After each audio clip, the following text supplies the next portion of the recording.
everybody, and yes, on this very cold Monday morning. First of all, happy school holiday. We up early, but our time is ours, and that is the most exciting thing. I think that is what I enjoy most about holidays, the fact that my time is mine. So let's dive into it. We are going to boot camp learning and teaching. And what we are going to do over the next couple of 4 days is we are going to flip the classroom. We are going to give our students, our learners, the autonomy in learning. And what our team had in mind for the next 4 days is how can we use the tools that we actually use as teachers and flip it around so that we can give it to our students to use. Now we have to, there are some challenges we face in terms of resources and logging and so on. And so uh, the team and I have really put our heads together and try and mitigate all these kinds of issues in our environment and in our schools. I'm going to ask you to just keep your your microphone on mute, please. You can unmute if you have a question. I dropped Paul, so I'm not sure if Melissa has introduced Kaylin. Kaylin will be my assistant today, my co-pilot. I don't like co-pilot. So she's going to keep an eye on the chat. She's going to keep an eye on your hands being raised. And what I'm going to ask you to do is when you have an amazing tool that you know of and you want to share it with us, please, please, please, please do so. We would all love to hear from you and how you use these different tools in your class. So without further ado, please also then make sure you register. There's the QR code, or you can directly go to the link. Register with the code what do we call it? A key code or PIN 2330. But I'm going to dive right into it. So today we're going to look at AI in learning, and it's not necessarily, again, it's not how we use AI for lesson plans and comprehensions and image creation. We've done that so many times, and the conversation needs to keep going. There's no doubt about it. But today, we're going to give the AI tools over to our learners. We're going to give it to our students in our classes while we're teaching them. And let's quickly look at what is learning. Let me minimize this. And I use AI to get this definition. It's the process of acquiring new knowledge, skills, and attributes and values through experience, practice, instruction. And we need to get them to use these kinds of skills and practices on a permanent basis to transform their behavior and thinking and increase their learning performance in class. Um, and throughout this session today and hopefully other AI sessions you're going to get join with the e-learning division and my colleagues, is that never before has it been this important for us to teach our children how to live ethically. We always say, oh, teachers got the most important job. We need to not just learn history or maths or English or any kind of specific subject, but we need to teach them how to be better human beings when they leave our school. MNED, we here in the north, we say enter to learn, leave to serve. I never before has that been true, and has that been our absolute mandate to teach our learners how to use AI ethically and responsibly. We're not going to get away with it. We're not going to we're not going to put AI on the shelf and switch it off and say, no, us as a school is not going to use it. You might say that, but how do we get our kids not to use AI in a unethically way, ethical way? Meaning, I was in training on Monday and Tuesday at a school, and we had this discussion, and they asked, how are we going to teach our kids not to use AI to write an essay or write a paragraph? And that's what we're going to look at. We have to teach our learners how to do that. And the best way to do that is in front of us, when they are sitting in front of us, and we embrace this. And we need to think differently about what learning is. Is it the destination or is it the journey? And I believe it is the journey. Never before has it been more relevant and more important to make the journey the emphasis of our teaching instead of the destination. Yes, we need to have tests, we need to have assessments, but project-based learning and the process and the journey of that learner getting to what he needs to do in the term, end of a grade, end of a phase, that is more important. So first, we're going to do a little bit of an exercise. And Kaylin, I want you to tell me if you can hear my screen. This is a chat bot that we're going to look at. The if you Google just Chatter, you're going to get to a lot of weird websites. But if you Google chatter.hume, Kaylin, if you can get that in the chat, that would be great. So Chatter is a real-time active podcast chatbot, and she helps us to debate a lot of things. So what you can do if you are, if you, a lot of your kids have got access to device at home, and we're going to chat about that as well, or you are in class and you can go out at school, and you can go out to a space where the kids have got a little bit more room to move in. The kids can sit together with tablets or with laptops, and they can interact with this chatbot, and they can have debates with the chatbot. They can ask it questions. They can record the questions, come back to the class and report back to the class. So you are relaxed. They interact with the AI. They get the facts that you've already been teaching on. So let's say, for example, photosynthesis, and you tell the kids, okay, go and interact with this chatbot and see if she gets her facts right. Because at the end of the day, this is just still that. It is artificial intelligence. These bots still make mistakes. They do not always get it right, because who created AI? Humans, and humans make mistakes. Nowhere near is AI going to take over the world. Hollywood said that they are. Nowhere is the evidence there that they're going to take over the world. And I saw such a cool um, post on LinkedIn the other day where someone posted that us as teachers are octopi. We have 8 tentacles, right? We are a nurse, we're a coach, a mentor, a teacher, all of these things. We need to plan, we need to get to meetings, we have other responsibilities in school. And what AI is going to do, it's not going to take away our work, our jobs, but it's going to give us less tentacles. So we going to have to be able we're going to be able to save time to get to the things that we most need, and to get to the things that we actually want to get to, the kids, the learners in front of us. So okay, let's go and look at this chat bot. And if I'm going to get her to start talking, she's going to talk nonstop. So um, uh, this is what the landing page looks like, and you'll hear that allowed to say it. She's just like a human, a woman. She does not stop talking. So, Kaylin, can you please just tell me if you hear my screen, or if you hear my sound, if I start, if she starts. So interrupt and tell me if you hear her talking. Certainly. I'll start the interactive news Yes, podcast and Hazel, search for the can hear top loud news and clear. stories of the day. Good morning, Chatter. Welcome to Chatter.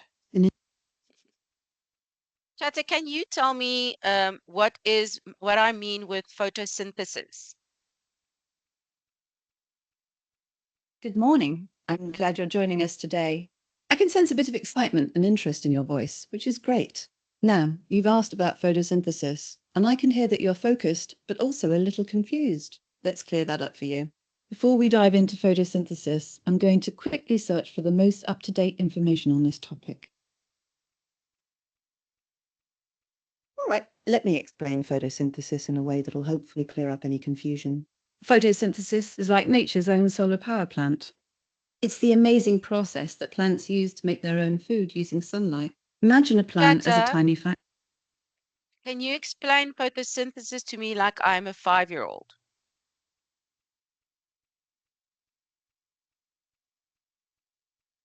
Oh, I can hear a little excitement in your voice. That's great. And you want me to explain it like you're 5 years old? I love that idea. Let's have some fun with this. Okay, imagine you're really, really hungry. Like your tummy is making funny noises hungry. Now, what if I told you that plants get hungry too? But here's the cool part. They don't need to go to the fridge or ask their mom for a snack. They make their own food. Let's pretend you're a plant for a minute. You're standing outside in the warm sunshine. Okay, I'm not going to go any further because she really does go on and on and on. Um, so there you saw an example of an AI chatbot, and this is how the kids can interact with it. Even if you're sitting with 13-year-olds, ask them to prompt the AI to give them either real world examples, real life examples. So you say to Chatter, explain this to me like I'm a 13-year-old and use real life or real world examples. Then you'll hear that almost all the bots, all the LLMs or chatbots go into a real world example. And a lot of concepts that I've been struggling with, especially coding or robotics, then all of a sudden I understand it better because the chatbot has used a different way of explaining it to you. And this can be your teaching assistant. It's not to take away your job. You still are the master of the content. Um, and you explain it to the kids, but there's a group of kids that just doesn't quite get it. And instead of trying to get another way to explain it, they interact with the AI. And because they're in their groups, it's already peer learning right there. So if another learner doesn't understands it very well, the first learner that didn't understand it can now also chip in and say, hey, hang on, but this is how I understand it. And so you have a completely different learning environment and learning experience. So let's quickly look at the how, the what, and the when we interact with AI. Uh, how do we use AI? So this, according again, is according to AI, it's the art of crafting high quality input prompts to get specific desired output from generative AI models. Now, that's a mouthful. This simply means that when we interact with any kind of AI. Means LLM, that is a large language model. We get generative AI, which is the AI that creates generally the biggest one is image generator. So that will be MS Designer. Nowadays, ChatGPT also does images, and actually all of the LLMs also does image creator, and this is also Canva. So um, the input is how we talk to AI. That is that is what we want the AI to do for us. So we input the information, and the output that we get back from the AI is our result. So let's say, for example, the kids ask again, explain photosynthesis to me like I'm a 5-year-old, and the outcome, the output is, okay, I see you're very excited. Let us get into it. Um, and that is the input and the output. But it is also about crafting a high quality input. So explain photosynthesis to me, or you can give it more information, because if you're just going to say explain it to me, your AI is going to give it the comment that she comes back with, or what the results that she comes back with based on what the chatbot or the LLM searched for. But if you're going to give your AI more information, like I'm a 5-year-old, like I'm a 13-year-old, based on the South African caps, then all of a sudden your prompt, your outcome becomes a little bit better. And we're going to look at prompt engineering a little bit later. In detail. And it also involves the understanding of how language works, selecting the right keywords and carefully phrasing questions or instructions to get accurate and relevant responses. So especially our learners who does first additional language, but it's not their home language. So our learners who does, I know my child home language is Afrikaans, but he is in his language of learning and teaching is English. Now he does Afrikaans as a full, and to be honest, he can do better in Afrikaans. Now instead of me trying to help him, and there's a lot of situations where mom and dad cannot really interact with him in Afrikaans. He then interacts with ChatGPT. ChatGPT is the most accurate when it comes to languages, and he can interact with ChatGPT in Afrikaans, and um, and so he can enhance his learning, and we can do that at school as well. Hi, And Hazel. ChatGPT, Sorry. yes, Kayla, yes. Yeah, there's just a comment in the chat from Almarie. She's saying that the fact that you are trying to get them to do the most accurate prompt is a skill in itself. So that can also be a task for the learners, like as you start you off type of thing. Yes, absolutely. Thank you for that comment. Absolutely, I agree. Because what we can do is we can say who got the most, who got the best results, who got the most accurate results. Um, we can swap out prompts. So the kids can type in their prompt into their, so again, I'm not, I know there's schools that doesn't, my school, for example, Kenridge Primary, we don't have tablets for each child in the classroom or each, we only have a certain amount of tablets, and then the teachers book it out. So they'll book out 15, and they'll divide the kids into groups. So let's say, for example, I will never do more than 3 around a tablet. Otherwise, there's always one that doesn't get a chance to work with the tablet. Um, but then the group can prompt the AI, and they can swap out prompts. So group 1, 2, 3, 4, 5, and they swap out prompts. 1 gives it to 4, 4 gives it to 3, and so on, and they can see what the different results are. And by just doing that, the kids can say, oh, hang on, I didn't think of asking our AI to do this. This is a good one. And so we learn how to engineer our prompts in a way to get the best and accurate results. Thank you so much for that suggestion. I love that. This can also be a task at home. So instead of the kids going to throw a question through AI, the kids must go and create a prompt. So they create a prompt for homework, say, you're going to create a prompt, run it through AI. So we are encouraging to use AI at home, but we're teaching them how to use it properly, responsibly, and ethically. So it's not a copy and paste kind of thing. It is a, how do I interact with this thing? So it's skill writing, and you keep away from, there probably will be one or two who's going to say, oh, I'm going to throw the prompt through AI to see how my prompt is. But you don't advertise that. You don't say, go and throw your prompt through AI to see if the prompt is good. No, no, no. You say, write down your prompt. And hopefully the kids, especially for primary school, um, but then when you get to high school, it's okay, go see what results you get.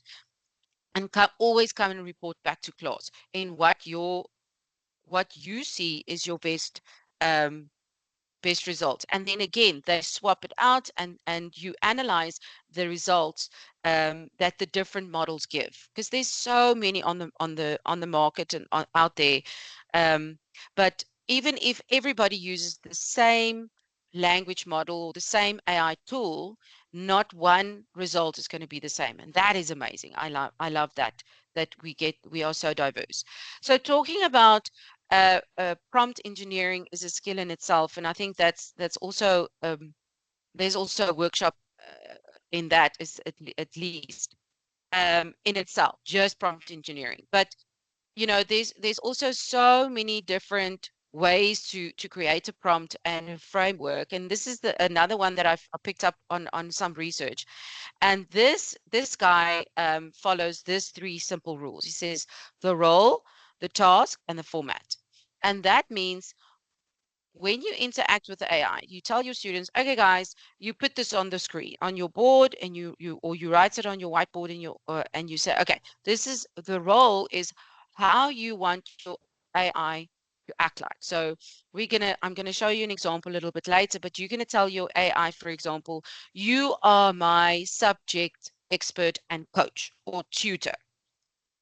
You are going to ask me questions on, so that's the role. Or you are, when you're talking about a large language model, let's say Meta, Meta belongs to so Mark Zuckerberg, so it's the Facebook, Instagram, WhatsApp model. And you Um, say, you, Hi, Liesel. Kaylin, yeah, Sorry. There's another question. It says, apologies. If you don't have a tablet or laptops, can one smart TV be? Okay, will that be sufficient? yeah, as long as you have access to the internet, you can just you search for all these models. They are all um, internet based. You can download some of the apps, but 99% of these are web based. So what you do is, yes, absolutely. So chat to you, there must be absolute control in the class and discipline in the class. So, for example, the first one that we looked at, Chatter, you could see she does not stop talking, but you can interrupt her. So the kids can take turns in prompting her in different ways. So you stand still. The previous lesson, you did speak about. Let's take another subject. I know my son's grade 5, so he's going to do ancient Egypt next term. And as a teaser last term, the kids could. Last week at school, the teacher throws AI onto the screen, or she Googles it on her laptop. She throws it on the screen, and the kids can talk to Chatter and ask different questions. What were the gods of ancient Egypt? What were the purpose, or why were they worshipped? And the teacher can prompt a question, and then the kids can follow. Um, Liesel, so sorry. absolutely, yeah, just wait. Absolutely, you can use a smart board or interactive whiteboard, but you have to have internet connection. Yes, Kaylin? Sorry, there's another question. It's a very good question. It asks, Mm, how can AI be used in a classroom for learners with profound intellectual disabilities and learners with severe intellectual disabilities? talk.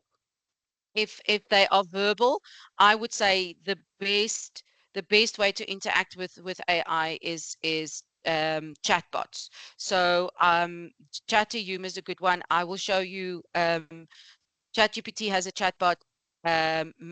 Almost all of the LLMs these days have a chatbot, but the other very good one is Gemini Stream. That was not on my training, but quickly go there. Kaylin, just tell me if you can hear him speak. So Gemini belongs to Google. If you just go and Google Gemini, almost all the LLMs looks the same. But here you can go to chat. There you can see it looks exactly like um, um, most of these LLMs looks the same. The interface looks the same. But you go over onto the left hand side. You click on Stream, and now you can start talking to the AI. So you can share your screen. So I'm going to share. Um, let's share the screen.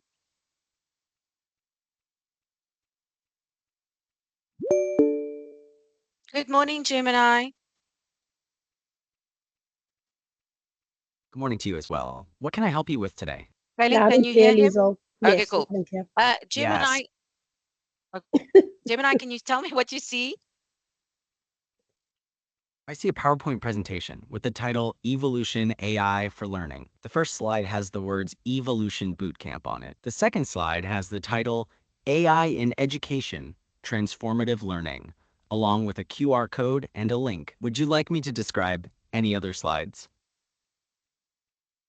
Yes, can you tell me the slide that I'm showing you now about prompt engineering? Can you give me a real world example of how I prompt AI the best? I can help you with that. Prompt engineering is essentially the process of crafting high quality inputs or prompts to get specific and desired outputs from generative AI models. In a real world scenario, this could involve a marketer using specific keywords and phrases to generate effective ad copy, Okay, or a teacher Gemini, design. thank you so much. You did a great job. You're welcome. Is there anything else I can assist you with today? No, thank you. You can be on standby. I will contact you. Understood. I'll be here when you need me. Have a great day. Okay, so that was Gemini. I love Gemini. Gemini is you could see she's Gemini is a bookmark. I use this chatbot all the time, especially if there's something very complicated like do. Or my computer did something and I don't have time to call the IT manager when I know he's busy. And again, it's not going to take his job away. I'm making his life easier by interacting with another tool, AI tool to help him troubleshoot what's going on. So to answer the question, absolutely yes. And these kinds of chatbots are going to become very, very, very valuable in our classes because we, for example, don't have time to get to the individual learner. But through these kinds of tools, Gemini, Chatteryoom, it is absolutely game changer. So if the learners are verbal and they are able to talk to the chatbot, or you can put them in groups and there's a learner that's a little bit more verbal than the previous one, or there's one that types quite well or can write quite well, then they can again eLearning and they can help each other and they can then listen to Gemini's response. Um, so I hope that answered the question on our learners who have got disabilities. Liesel, sorry, there's Yep. another question. The teachers are Mm. very interactive this morning. I'm loving it. So the Yes, me question too. is, can we integrate the responsible usage of AIs in our CAT and IT subjects? Time is very limited, especially in LCN schools. CAT is basic computer skills. Am I correct? What's CAT? CAT is basic computer skills. Computer application technology. Technology. Okay, I did not. I couldn't remember the acronym. And technology, yes, absolutely. Um, our time is limited for everybody, whether you're sitting in an Elson school or a mainstream school. Time is against teachers, and if I talk to so many, I talk to so many teachers, and I ask them, what would you want AI or this world of technology to give you that you otherwise don't have? And so many teachers tell me they want more time.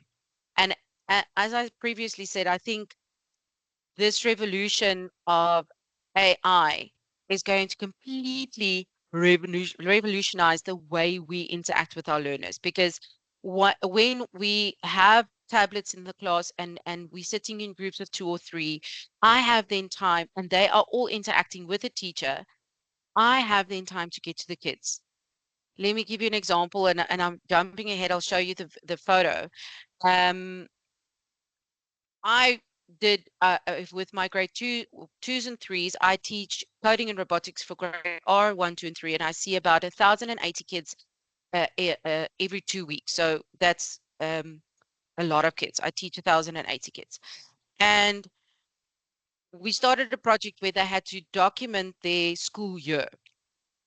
And instead of me sitting behind a desk or sitting at a point in my class and writing words down that they don't know how to spell or type, I realized, hang on, I can free myself of this and go and help the kids troubleshoot with real stuff. Like there's something wrong with the computer, or if you're doing technology, there's something wrong with the experiment or the project that they're working with. I can use AI for the kids to um, do spell check. So I took my phone and I taught them how to use Hey Google on my phone. And we all have Hey Google on our phones now. If you've done an upgrade, you probably, and it's an Android phone. And Siri, you can ask Siri as well if you have an iPhone. So all of your phone assistant, Google, Android, or Siri is there. And so the kids they come up to my table and they have a whiteboard and a marker, and they ask AI, listen, how do you spell this word? They see it on the screen, they first hear it because AI is talking it back to them. Then they see it on the screen, then they copy it on their board. Then they must take that board to their table, and then they must see it and copy it again. So that's almost 4 times that they interact with this word. And that freed me up or frees me up to go and help the kids troubleshoot with the other things that they might struggle with. Because remember, AI is not in the class. I, I have to help the kids. This little grade one minimize the screen. Now he's freaking out because he thinks he's deleted all of his work that he's been working with for the last hour. And us digital skills teachers, it takes these little ones so long to type just one sentence. Oh, shape. Now they click on the wrong button and they think they've deleted it. I want to go and support that child before he completely freaks out and completely gets so upset that he gets a fright of using digital skills because this is not working for me. So it's about our mindset and it's about how we integrate our use of tablets and AI in our classes with limited time. Um, but also, this comes so easy to our kids. Where there's a lot of kids on the spectrum that I teach, and I find, especially in grade 2 and 3, and I find that the kids who is there's a few that's on the autism spectrum, um, and they interact better with digital world and AI than my kids who is usually the smarty pants in the class. And then I ask these kids, listen, go and help that friend. Can you remember what you did? Yes, ma'am. Okay. Go and ask, go and teach that, go and show that friend how to do that. So we're encouraging again, peer teaching. We're encouraging, we lifting that child up who would otherwise not have a voice because there's always other kids who answers faster. He needs to process, take it longer to process. Um, and because AI is step by step, it talks well to an autistic child who needs a step by step. They do very well with AI and the use of AI. So I hope that answered the questions. Please keep the questions coming. We love it. Um, okay, so we spoke about the role. Now we're going to say to the AI, right, we need you to, what do you need to do? What is your task? So we said, okay, you are a grade 5 coach or a tutor, and you need to, now that's the role. How do you want your AI to act? Okay, the task is give me a summary of the 5 main gods of ancient Egypt.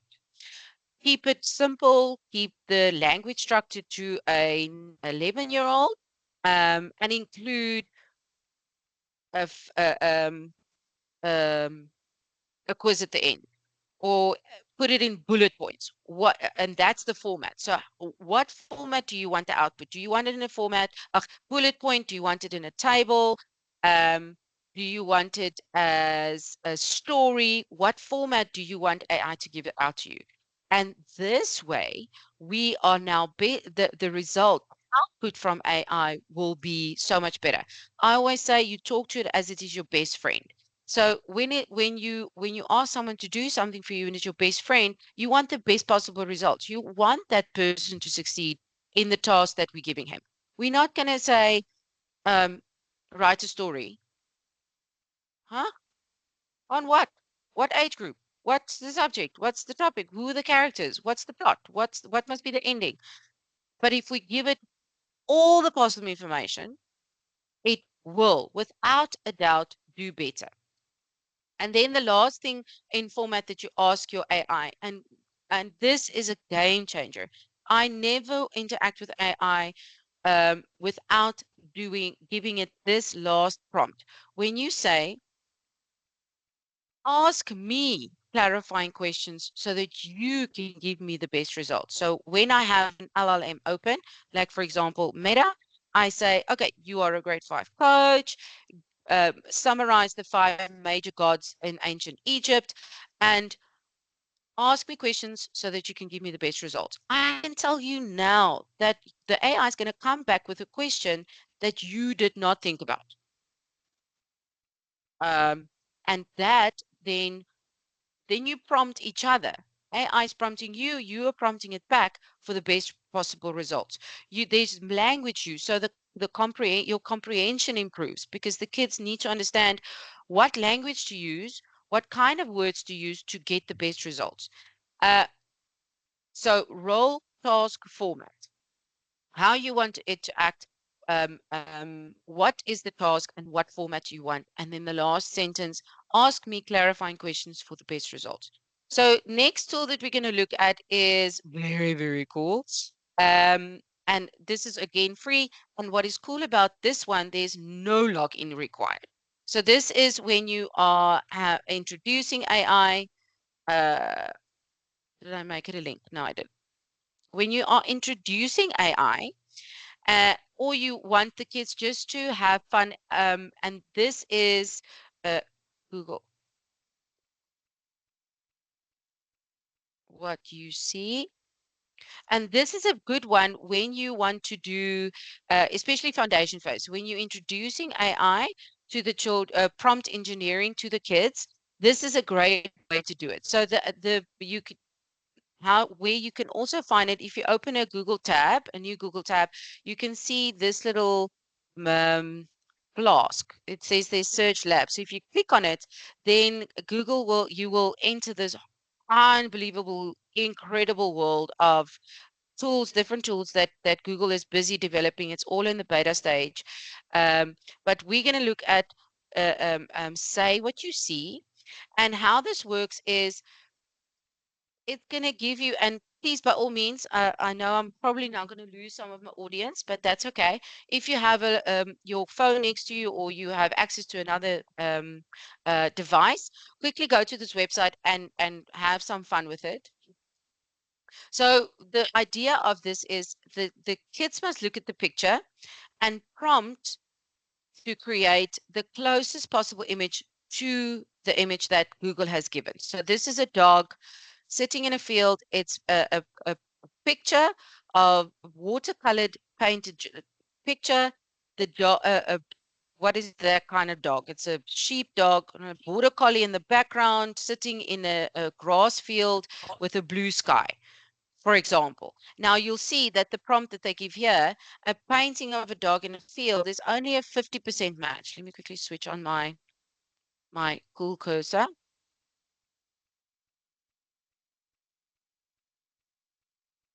You'll see here that this is only a 50% match, right? So we can do better. We need to get to closest to 100. So if are we going to do the first one? So they gave me a difficult one.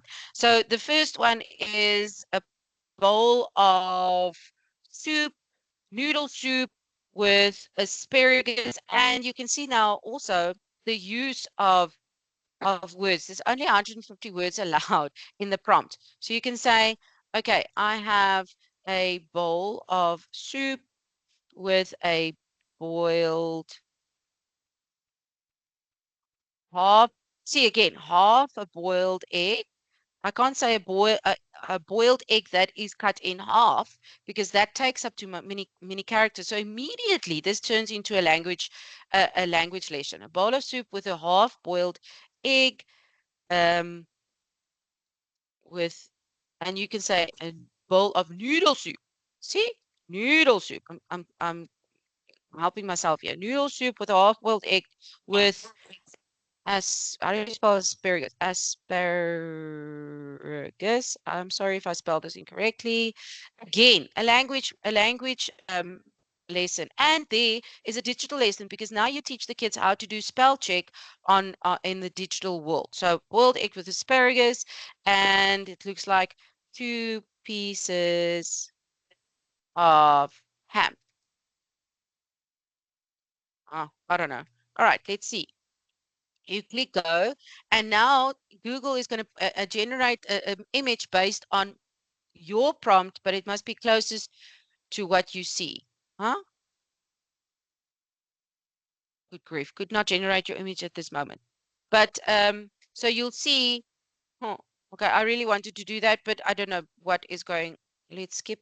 Let's see what it's, oh, okay, let's try this one.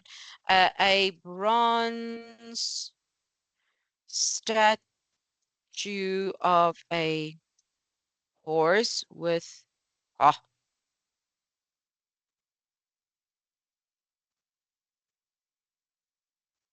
one leg raised, with a wooden stand or base. See, again, is it a base? Is it a stand?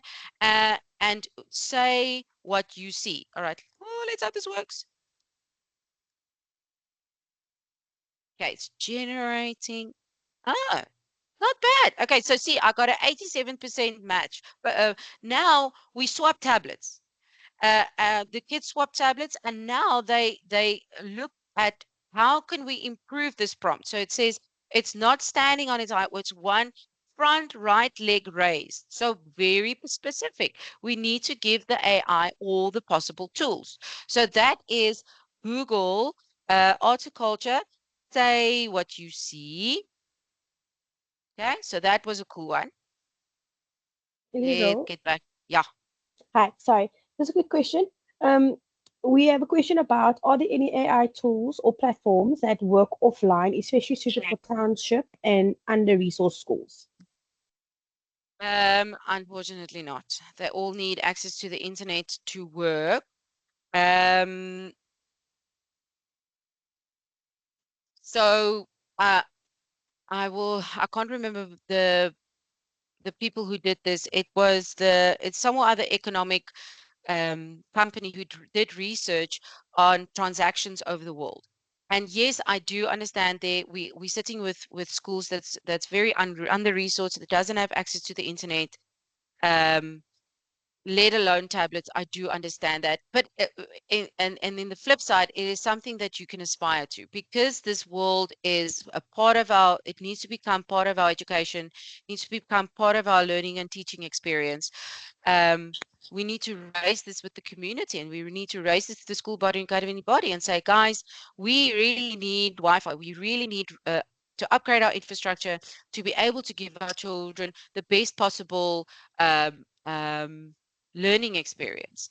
But to get back to the research, so this company did a very interesting research. They wanted to see in which part of the world were the most online banking transactions. Sorry, guys, I'm just going to put on my jacket. I'm really cold. They wanted to see who in the world had the most transactions, and that's not cash. It's completely cashless. It is either tap with your phone or what is that? I don't know what you call it anymore, but when you send money via your phone to someone else, and they get it, A cash Kaylin, help send. me out. Yes, yes, yes, yes. They all of them have changed their terminology. So cash send, like Kaylin now says, it's not money changing hands, but it's a transaction online. And I'm sure this number change. They must actually go and look for the research again. But they found, and this was absolutely phenomenal, they found that the world's most transactions happened in sub-Saharan Africa, not in a first world country, not in Canada or Northern America or Europe, the or even Asia. The most transactions happened in the world was, I think at that stage it was like 60% of the world's transactions, online transactions, happened in sub-Saharan Africa. Now you think immediately, no, people don't have access to phones, and people don't have access to devices or data or internet. And they do. They do. There's another research that said that for every one person in Africa, for every one person, there's three devices. And if you look around, just look at you at around you on your desk, you have a laptop and you have a phone. I have at the moment I have two phones on my table because I've got a work phone, I've got my personal phone, and I've got my laptop. Some of you've got desktops, computers in your houses on top of your laptops. Uh, but how many cell phones do you have in your school in your environment? Um, and to mitigate that further, you can put data on the budget, on the school budget. So you can ask the school to to get data for the a phone. So it's a trickery stroke, because who uses the data when? I do understand that. Um, but Meta, we I love promoting Meta as an LLM, because it doesn't use internet data. It uses WhatsApp data. because it's integrated in WhatsApp. And that is amazing. And there are more kids that has internet WhatsApp data than there are that has internet data. And we all know normal data is much more expensive than when the parents or the kids buy a WhatsApp bundle. So if you don't have it at your school, it is something that we need to address with the school. And I think it is very, very important to advocate for that in order to to give the kids again the best possible learning experience. There was another study, I can't remember who it was from, and they said in the near future or now it is it's going to become a necessity, not a nice to have, a necessity. Water, running water, electricity, and connectivity. We need that kind of environment in our schools, in our communities. Um, but if you don't have it at home, I can tell you now that these kids have access at home. Okay, you don't have it at school, the kids have access at home. So we need to rethink and readjust our approach to homework. What do we send home? Are we still sending times tables at home? Complete these 20 questions. Guys, the kids throw it through AI. But if you ask the kids, go and interact with an AI and flip it, go and prompt an AI in a certain manner or on a certain topic, bring it back to school, and we will discuss it. So they must sit next to AI with their phone and they must write it down on a piece of paper. Bring the piece of paper back to school and you analyze it and work with it. Um, the kids are connected. If it's not at school, I can guarantee you the kids are connected at home. Okay, so I hope that answered that question. And this is where we're gonna also talk at Meta. So you can see this is at the bottom. It's got this infinity sign. That's what it looks like. So if we open it up, again, it looks like here's Google, here's Gemini, and you can see that if I go to the LLM section of Gemini and I go to Meta, it looks a lot the same. So if I open my WhatsApp,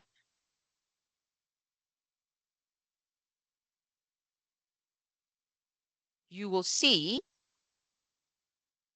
that Meta is oh, it's not on the web. Okay, cool. Yeah, no, it is there. You see there on the left hand corner, there's the little icon. This is what it looks like. So that's the icon. And when you go to WhatsApp, it is on the top left hand corner of your screen. This is when you're on your computer. On your phone, it is on at the bottom right hand corner where you can actually start interacting with it. So if you open your screen, your WhatsApp, you will see um, that it is just above the green button. If you have the updated version, it's just above the green button that you start a new chat. So there's the icon, and if you open it, if you tap on it, it looks exactly the same. Um, the interface looks a lot like what it does on the screen, and the kids then can go and interact with it in that way. Uh, so okay, let's just go back to presentation. So let's prompt AI. Let's prompt Meta. You are a grade 5 code tutor.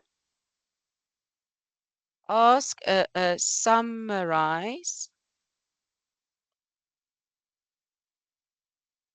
So you can also, as a teacher, you can give the kids prompts.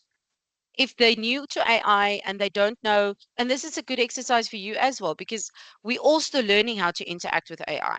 And so you can give the kids prompts. You can say give 5 prompts on the screen on your board and say copy it into your book, or here's a copy of it if you have access to a printer.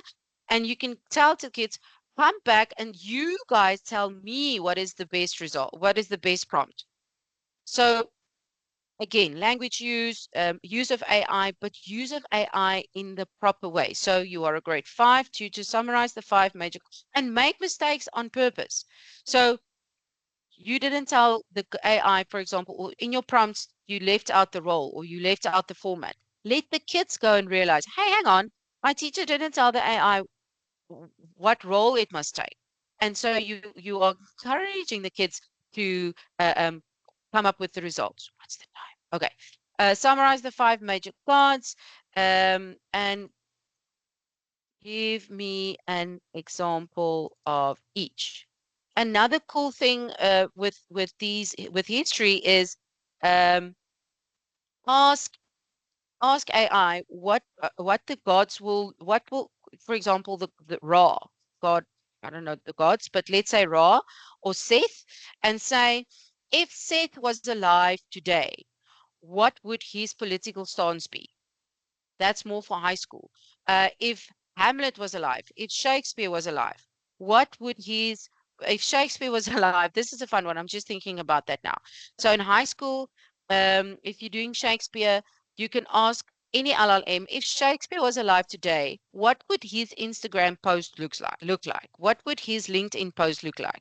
So that's a fun one. Give me example of each. Give it to me in bullet point. So this is now when you asking the format and you say always ask, always end with ask clarifying questions for best results. Keep the language on a grade 11-year-old level. Okay, here we go.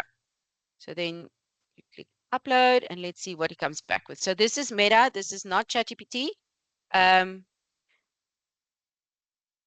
Give you, okay, so they are a question. Remember, I asked, give me clarifying questions. Which Chthonian gods were interested in learning about? Okay, so there's already something I don't know. So now the kids start doing what? Now you're starting to teach them research. Now they go further and say, I don't, and they stay on Meta. They don't know how to go to Google and use data. They stay on Meta, and they now they're starting to have a conversation. What is a pantheon of gods? What were the Greek gods about? What was the Norse gods about? Look at this. This is an absolute amazing question. Again, also, would you like to know about their powers, roles, or stories? I don't know. Let's do one at a time. Immediately, these kids are engaged. Immediately, you learning things, the kids are learning things. And what are you doing? You standing with your hands behind your back and you are facilitating the process. You are guiding the prompts. You are guiding the process, but it becomes an interactive lesson. The kids are at home, they again use it ethically. It's not you, this prompt does not say write a paragraph of 250 words on the gods of Egypt, and the kids didn't learn anything, right? So by doing it this way, you send it home. And if you don't have, again, if you don't have Wi-Fi at school, please believe me, these kids, and when you go back in the third term, ask the kids, hands raised, who has WhatsApp at home? And if I can assure you, they're all going to put their hands up. Either on their parents' phone or their own. This is a game changer. This is our new homework approach, because I don't know anything about Egyptian gods, but I'm already interested because I know Greek gods and I know a little bit about that. And now you can get a comparison. Compare the Greek gods with the Egyptian gods to the Norse gods. What are Norse gods? Good grief. I want to end the session and go and play around with this thing. And then again, what were their powers, their roles or stories?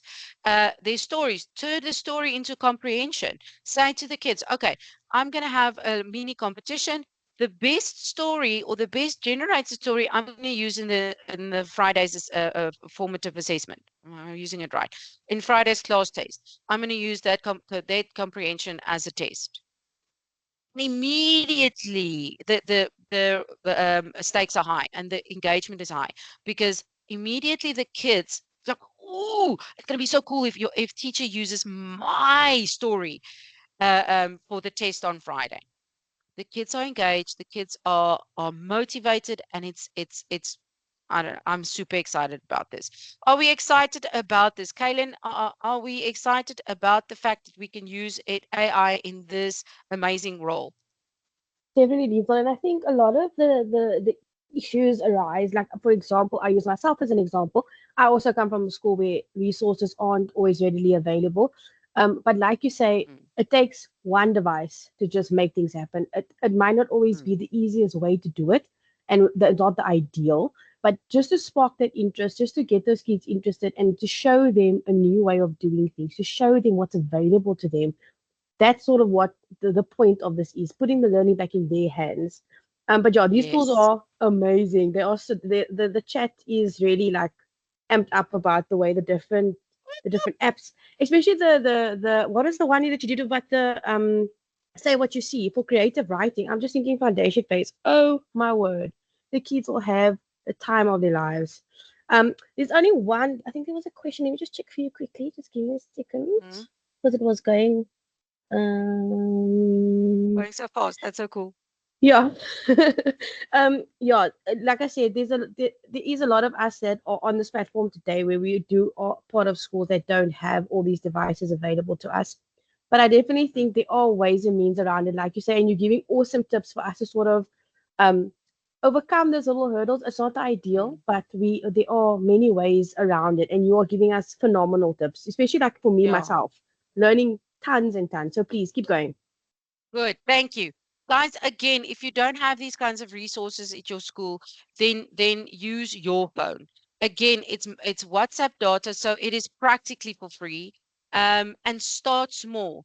And when you start that change, it has a ripple effect. And the kids are going to go home and say, "Oh, Mom, we had the most amazing lesson." And the kids tell the teachers, the parents about it. Tell your colleagues about it. Let the key people in the school that makes decisions come and see what you're doing. And if the change is exciting enough and the change is real enough, then you start pitching, okay, guys, what is our next step to get this a permanent teaching resource in our school? And you start investigating, um, talking to the SMT, school governing body, talking to the decision makers to get these kinds of resources in your school. Again, I work I'm very privileged. Um, I have there's a lot of resources in my school, but we don't have tablets for each child in our school. There's a 1,600 kids in Kenridge, about, but we only have 190 tablets. The teachers must book it out. It's not free for all. You can't just burst into the computer room and say, "Oh, I'm taking 30 tablets or 15 tablets." There is a process. Um, uh, but we are getting there. And a success story is the tablets were not always used in foundation phase. And there was awareness created. There was like sessions like this. There was possibilities created. There was um, I curiosity created amongst the teachers. And now the foundation phase teachers are booking the tablets out to use in their classrooms in different ways. Even if it's just back to basics in using Kahoot and you start there, absolutely by all means. But if we really, really want to make AI happen in our schools, use your phone and use your laptop. Figure out ways and ask a friend, contact us at the e-learning division and ask for tips. Like, guys, I'm really inspired by this, but I've got a laptop and I've got internet access. Help me to integrate in this into 30 kids, 40 kids, 50 kids sitting in front of me. We will definitely help. Okay. So right. So we looked at interacting with Meta. Um, and this suggestion was so it suggests this prompt was suggest a science experiment. And again, that's not a proper prompt. So we need to say, what are you? You are a grade 6, 7 learner, and you are creating a science experiment. Give me an example of an science experiment equipment with water and air, or whatever the case may be. And the kids must come back with examples, and then you choose two or three or five experiments that you are going to then execute, and then see if AI came back with the proper result. If you look, if I can quickly go back to, I don't know if I closed it now, but here AI made a mistake. Do I have, no, it deleted it, but it didn't even read my screen properly in saying evolution. It said evolution, because it's still just that artificial. It doesn't know everything. So you can challenge the kids and say, okay, go and interact with AI, bring back the suggestion that AI makes, and let's see if it's scientifically plausible. And there already it's a hypothesis, it's the science process, it's what tools do we need, equipment do we need, was AI correct? And that you test the facts that you've already taught on the week before or the month before. Right, now we're going to look at the what. What can we do? We use AI for, and this is where my little one, she's very cute. So this is where I ran out of whiteboards because it was in the class. Everybody had it. And there you can see, this is my phone. There's evidence. It's my phone.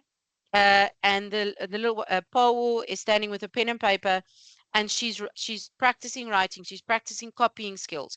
And the AI spells it, but it sometimes doesn't do it phonetically. So the kids need to understand, are we listening to the word? But hey, Miss Moritz, she's making a mistake. AI is making a mistake. Like, yes. So just look what you see, uh, um, and copy what you see. Not don't listen. So how can we use it again? It is not the final result. This is the process. I strongly believe that the process we're using with use AI, because if we're gonna focus on the results, all we're gonna focus on is copy and paste. That's all. But if we go through the process of interacting with AI, then the learning process becomes so much more stronger, so much more real, there's so much more meat around the process in using AI than just the results.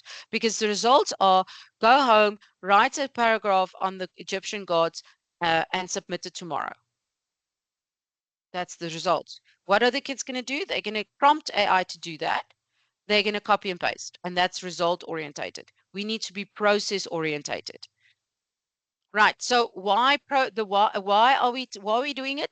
Like Kaylin says, we're giving the kids the autonomy back, but it encourages metacognition. So they're thinking about their thinking, like we just did with Meta and the Greek gods. Now they're thinking about, on, I need to prompt differently. I need to be more specific. So if they don't know the facts or content of uh, what they're prompting AI to be, they're not going to be able to get the results. There's no way.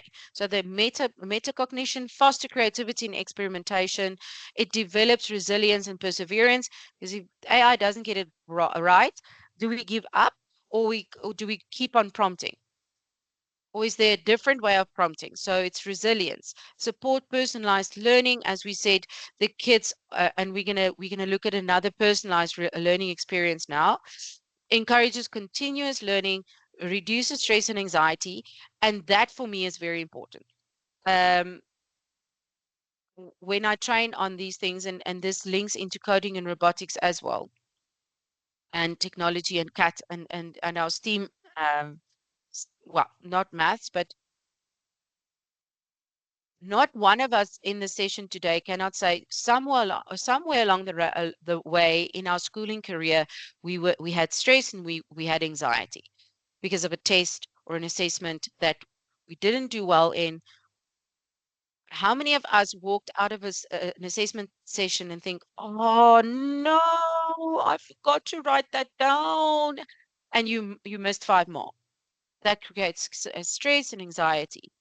One of what the kids in my son's class, his mom came to me, we were chatting, and she says he came home in tears because he missed a complete page in the assessment. So he is going to fail that test, grade 5. And yes, it's a learning process, but he came home and says, we don't want our learners stressed and suffer from anxiety.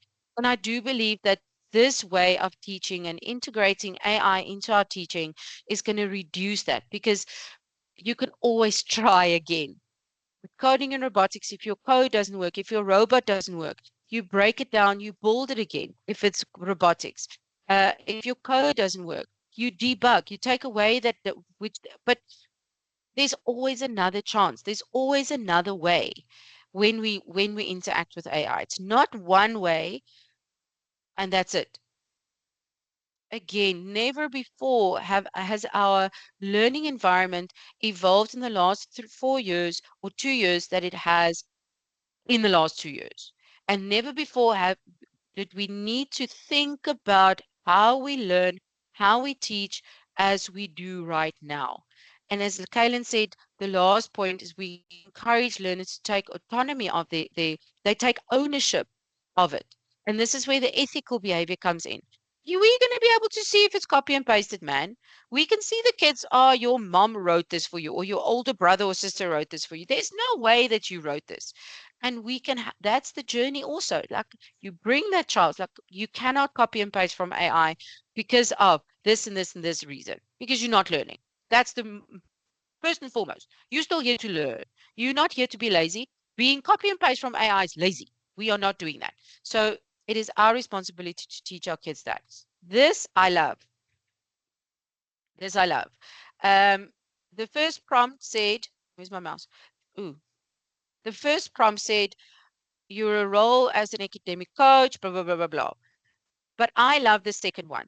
I am studying grade 5 history about the Egyptian gods. I would like you to ask me, or ancient Egypt, I would like you to ask me a number of questions, let's say 5 questions, to check my level of understanding. And this is a game changer. Number one, I would also add the CAPS document, right? So again, this is not your prompt that you put in and creating a quiz for the kids. The kids are doing this. They are putting this through WhatsApp, through Meta, and they say, use Bloom's taxonomy to increase the difficulty in quiz. Do our kids know who Bloom is, what Bloom is? Are we having that conversation? I think we should, because that's how all our assessments are set up. How many questions, how many of the questions in the assessment is going to be remembering? How many questions are going to be clarifying or applying? We need to be able to tell our kids the background of assessment. Uh, so I'm going to take this prompt and I'm going to throw it through AI. So there's Meta. Hello, Meta. Copy and paste. Okay, so there's my and just delete the icon. I'm a study blah blah blah blah. So we change this to grade 5. Subject is history. Good grief. 10 questions.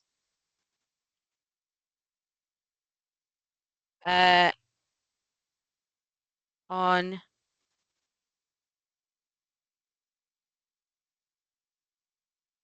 purely for my spelling, I'm going very fast now. Okay, and I go. So the last one says use language is appropriate to my grade level. And it also says, give me, so what this actually is I'm asking AI to quiz me, but one question at a time. So I'm asking it, um, give me one question, and only when I get the answer correct, based on the CAPS document, based on Bloom's, then you ask me the next question. So again, you give that autonomy back. In the classes, you can do that as a group activity, but at home, the kids use WhatsApp. Here it is. So the first one is remembering what is the time of the famous river that ancient Egyptians relied on for water and future? Oh, I know this one. It's the Nile. Oh, I know this one. Okay, let's see. Ah, yes. Okay, I got it right. Okay, next level is understanding. How did the Nile's annual flooding help the ancient farmers? Something about irrigation. And so the kids can answer the questions. If there's something that you didn't cover in school, that you tell them, guys, if Meta comes back with something that we didn't cover in class, bring that question to class and turn it into a teaching moment and a discussion moment. Okay. So I love this one. I love it because the kids start understanding how they must learn, the skills of how they must study, and how we as teachers set up their tests. It's amazing. It is amazing. Okay, now we say when to use AI. And I use uh, uh, Dr. Kaku uh, as an example, and you can go and Google him. It's Kaku, Kaku. Uh, um, I'm not sure which he's Asian. I'm not sure which nationality, but he's a professor at the University of New York for applied physics, and the interviewer asks him, how do we switch off? How do we stop from being on our devices all the time? And his answer is simple. Your device has an off button, but people decide and choose not to be offline because they want to connect. They're curious. Instagram, TikTok, our kids want to know. And it's amazing that they want to know. But are we guiding them in what to watch on TikTok? Are we motivating them who to follow and why? Are we staying relevant on what's going on Instagram and TikTok? And so that we can guide them and saying, okay, this is not a good influence, and then have that as the discussion in life skills. Um, but it's so interesting that a doctor of applied physics that needs to be connected all the time to be able to complete his work is saying to us, you have a choice. We need to teach our children, switch it off. You don't have to be online all the time. And we always have to be cognizant of ethical use and digital citizenship. So how do we interact with our world? Um, uh, okay, so Kaylin, what is the time? Okay. Right. So, possible concerns, yes, there was always keep be possible concerns: academic integrity, inaccurate and unreliable information, biases, equitable access to AI, critical thinking, and creativity. That's possible concerns. But through the session, I kind of answered all of this. When we talk about integrity, cheating, and plagiarism, do not ask the kids to simply create a paragraph of 250 words on the Egyptian gods. Change your homework approach. Inaccurate and unreliable information, let the kids come back to school and check it against a Google search or check it against the textbook. Biases, yeah, I mean, if there was a guy in the Netherlands, he put his own name through AI. Please don't do that. But never Google yourself or AI yourself. That's not a good idea. But he did, and it came back and saying, well, you've murdered your family. It was all over the news, and now that guy is suing ChatGPT, Open AI, because he says it's slander. It's a defamation of character. AI is not going to get it right because it's just that artificial. Check for understanding, check the information that's coming out of AI.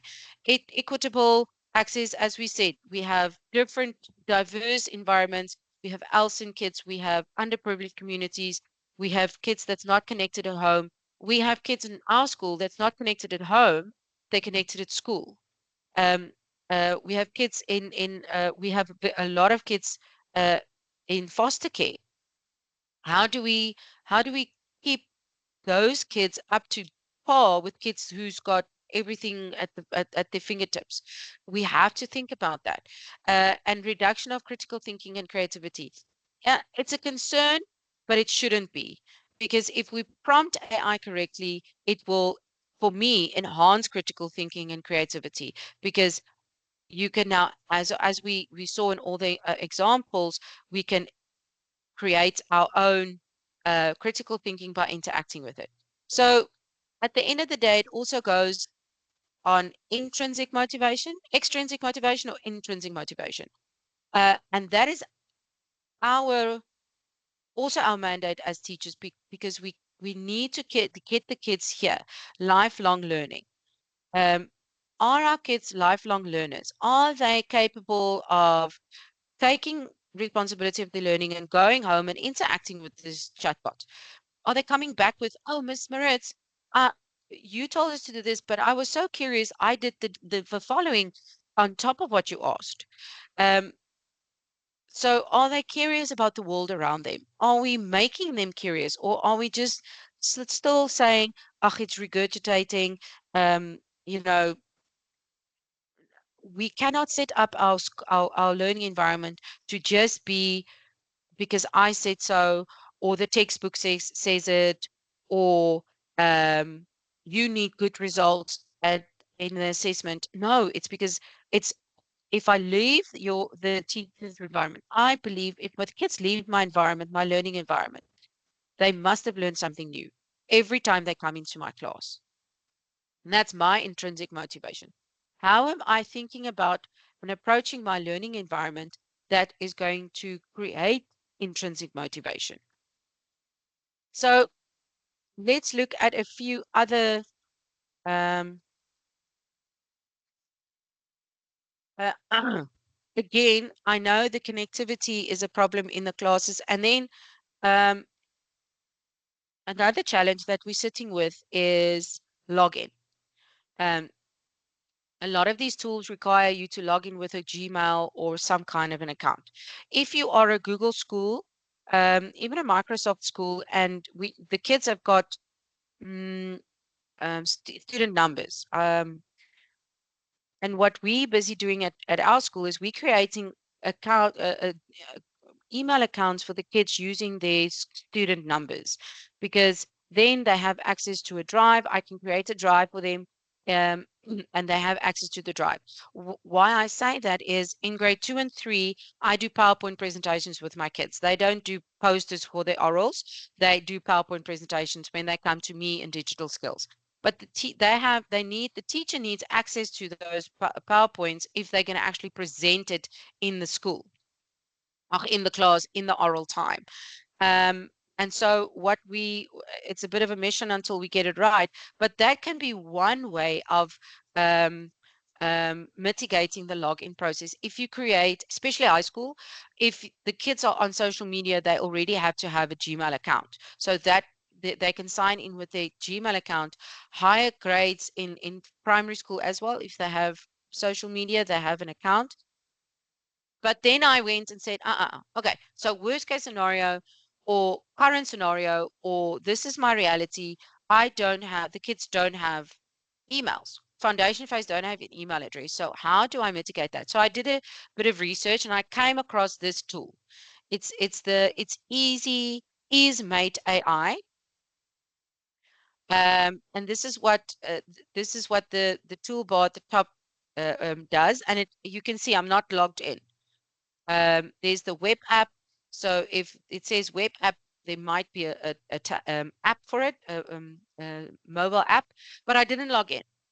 Everything else you can see, I'm logged in. There's my little face. Hello. Um, Meta, I'm not logged in because I'm logged in on my WhatsApp. So Meta is also another one that you don't need to log in. But Easy Mate, you don't have to log in. So how this works is you have these amazing tools at the top, and it's also completely free. Yes. I only promote tools that's free. Um, but you have all these amazing stuff at the top. So you can say generate AI, photo generation, study and research. Stay away from that for now because um, it does give tools to generate stories, and that we get to if the kids know how to use it ethically. Chat with PDF, so you can use it. You have the CAPS document and you want to extract something from it, you can upload it here. There you have chat with Gemini, Claude, DeepSeek, ChatGPT, and it uses it at the background. I'm not going to go into technical terms now, but it uses these tools at the background through EaseMate. So the first one that I want to talk about is um, chat, AI chat, and then I went ask AI. So if you open up the tool, this is not here. I did this previously. And my prompt was, use the Egyptian gods. Oh no, I use photosynthesis and explain it to me like I'm a 9-year-old and give me real life examples. Now these little tools at the bottom, it says 1 model, 2 model, 3 models. And at the top you can see here that I got 3 results from 3 different models for free. I didn't sign in.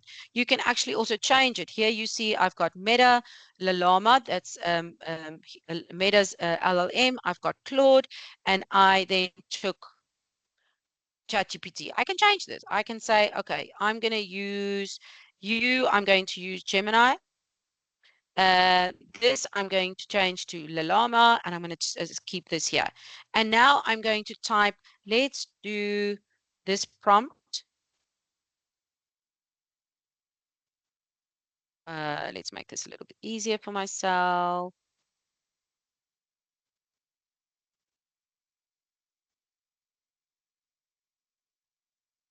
Copy, paste. Nope, paste.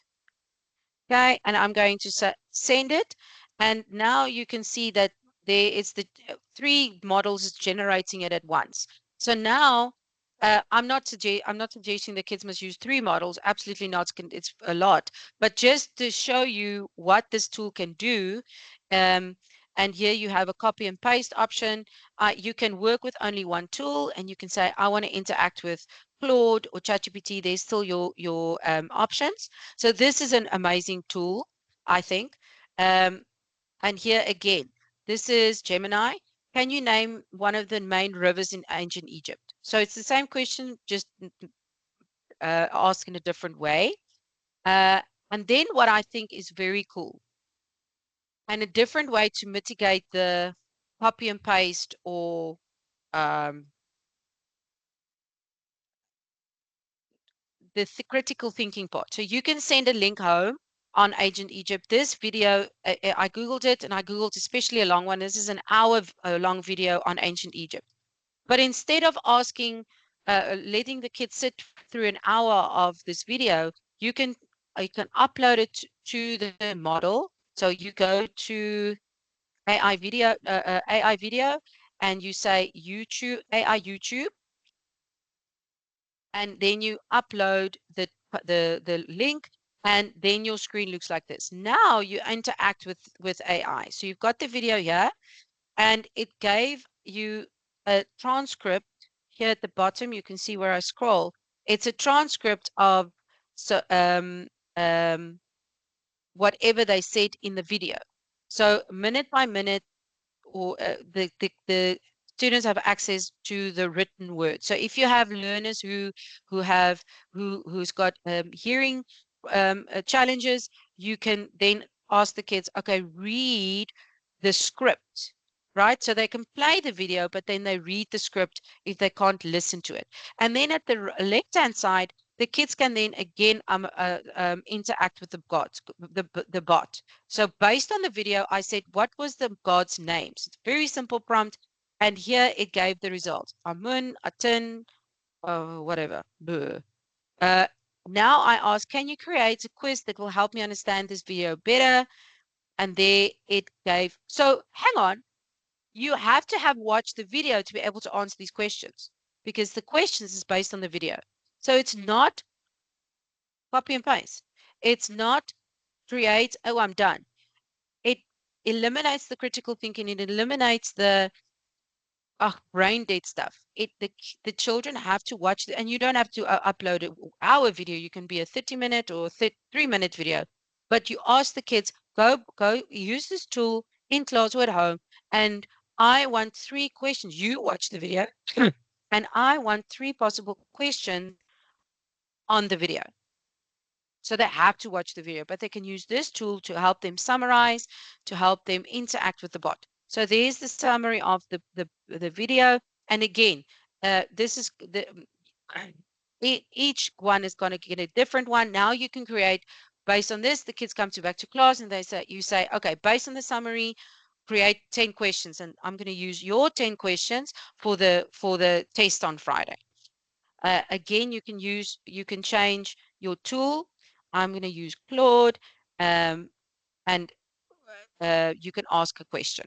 So that is just another tool that we can use. It's called EaseMate AI. I think it's a very cool tool. I just discovered it recently, but I think it's super powerful. Okay, that is my story. Just to completely finish off, encouraging lifelong learning. I love this photo. Love this photo. Books are not going to go out of fashion. Please remember that. Your books, textbooks, library. I am a firm believer in having a book in front of you, having a textbook in front of you, but we have to realize that there's another side to this coin, and that is our digital world and the skills of research, of interacting with AI. And Albert Einstein put it so well. He says, curiosity is more important than knowledge. Knowledge is having a lot of stuff in your head, but curiosity is asking critical questions to understand the knowledge. And wisdom is not a product of schooling, but of the lifelong attempt to acquire it. So how are we linking up our digital world with textbooks? Here are just some other chatbots that you can interact with. We did Gemini and Meta. Copilot is also for free, and if you have a Office account, then Copilot is even on your phone, and that's another tool that the kids can interact with in your class. Okay, now that was me. Ooh, we did a poll. Awesome. Which two is your favorite one so far? Okay. Yeah, arts and culture is cool. Oh, Brisk. Yeah, Brisk is also a lacquer one. Chatteryoom, ChatGPT, Perplexity. We didn't touch on Perplexity. Remember what the aim of the sessions are, for giving the tool into the children's hands. Perplexity and Claude and all of those are a little bit more complicated and they require login. We need to look at tools that doesn't require login and that can mitigate. I've got 40 kids in my class. How do they interact with AI without logging in? Um, Nou, and daarvoor and is het net so. and that is the kind of thing that we need to look at. How do we give these tools over into our children's hands? Okay, so are there any questions again in the chats? Because it is 9:30. Our session is finished. Thank you for the polls, Kaylin. That's very cool. Okay, do we have? I've got time for one question. Will there be a recording? Yes, there will be a recording. Okay, it's a pleasure. Merva, thank you for